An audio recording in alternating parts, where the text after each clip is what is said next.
Hi అండి అందరికీ. నేనైతే ఈరోజు తెలంగాణ స్పెషల్ బగారా రైస్ అయితే రెసిపీతో మీ ముందరికైతే వచ్చాను. ఫస్ట్ అయితే నేను 4 పచ్చిమిరపకాయలు, మళ్ళీ తర్వాత ఆనియన్స్, క్యారెట్, బిన్నీస్ అయితే కట్ చేసి ఒక ప్లేట్లో పెట్టుకున్నాను.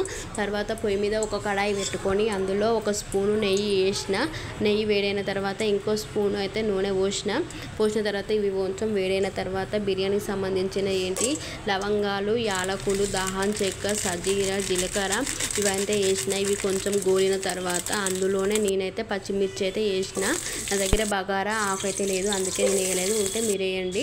మళ్ళీ తర్వాత ఆనియన్స్ వేసి మొత్తం కలిపిన తర్వాత కొంచెం మూత పెట్టి 2 నిమిషాలు పక్కన పెట్టిన. మళ్ళీ తర్వాత ఇందులోనే నేనైతే కొంచెం గోలిన తర్వాత బిన్నీస్ వేసిన. బిన్నీస్ తర్వాత క్యారెట్ వేసి మొత్తం అటు ఇటు కలిపేసి పక్కన పెట్టేసిన. మూత పెట్టి ఇవి అంతలా గోల్తే అని పక్కన పెట్టేసి ఇటు వచ్చేసి ఇందులో నేనైతే 2 గ్లాసుల బియ్యం అయితే తీసుకుంటున్నాను. 2 గ్లాసుల బియ్యం తీసుకొని నీట్గా శుభ్రంగా కడిగి పక్కన పెట్టుకున్నాం. అంతలా నానితే అని పక్కనైతే పెట్టుకున్నాను. మళ్ళీ ఇప్పుడు ఇక్కడికి వచ్చి చూస్తే ఇవైతే మొత్తం ఉడికినాయి కదండి. ఉడికిన తర్వాత ఇందులో నేనైతే ఫస్ట్ ఒక స్పూను అల్లం పేస్ట్ అయితే వేసిన. అల్లం పేస్ట్ వేసిన తర్వాత అందులోనే మన ధనియాల పొడి వేసిన ఫస్ట్.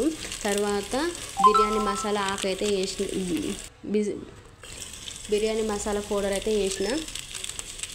వేసిన తర్వాత అందులోనే మొత్తం రుచికి తగినంత ఉప్పు వేసుకున్న తర్వాత మొత్తం కలిపిన తర్వాత నేనైతే ఇంతకుముందు 2 గ్లాసుల రైస్ తీసుకున్నాను కదా, 2 గ్లాసుల రైస్కి 3 గ్లాసుల వాటర్ అయితే తీసుకుంటున్నాను.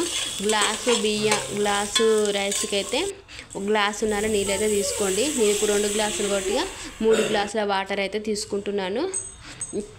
తీసుకొని మొత్తం కలిపేసి మీద కొద్దిగా కొత్తిమీర, పుదీనాను అయితే వేసిన తర్వాత మూత పెట్టేసి అది ఎసరొచ్చి మసలేదాకా పెట్టిన. ఈ విధంగానైతే ఎసరైతే వచ్చిన తర్వాత నేనైతే ఇంతకుముందు నానబెట్టుకున్న బియ్యం ఉన్నాయి కదా, ఆ బియ్యాన్ని అయితే తీసుకొని అందులోనైతే వేసిన తర్వాత మొత్తం వేసేసి మిక్సీ కలిపేసి మూత పెట్టుకొని ఒక పావుగంట సేపు సిమ్ములే ఫస్ట్ ఫ్లేమ్ ఎక్కువ మంట మీదనే ఉంచిన తర్వాత మళ్ళీ తర్వాత